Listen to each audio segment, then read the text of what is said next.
સેવન ઇન્ડિયામાં આપ સૌનું હાર્દિક સ્વાગત છે। ધાંગધ્રા શહેરમાં ખનીજ માફિયાઓની દાદાગીરીની નવી જ કહાની। ડમ્પરનું ફાળું એન્ટ્રી ઇન્ટરવલમાં ટ્રાફિક અને એન્ડમાં પોલીસે મોરચો સંભાળ્યો। ધાંગધ્રા શહેરમાં છેલ્લા ઘણા સમયથી સાંજ અને રાત્રિના સમયે કોઈપણ જાતની રોયલ્ટી ભર્યા વગર રેતી અને સફેદ માટીના ડમ્પરો બેફામ સ્પીડે નીકળતા હોવાની રાવ સામાન્ય બની છે।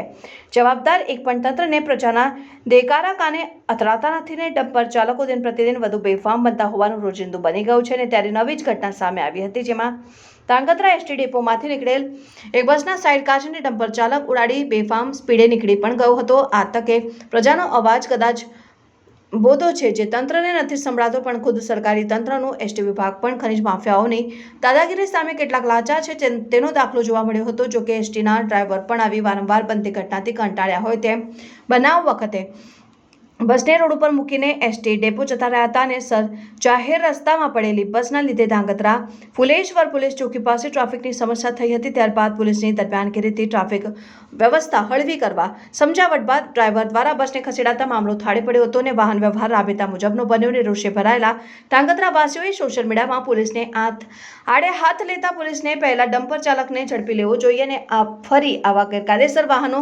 ગામમાં પ્રવેશ ન કરે તે માટે સાબદું બનવું જોઈએ તેમ તાકીદ કરી। Reporter Ravirajsinh Parmar, news 7 India, Dhrangadhra.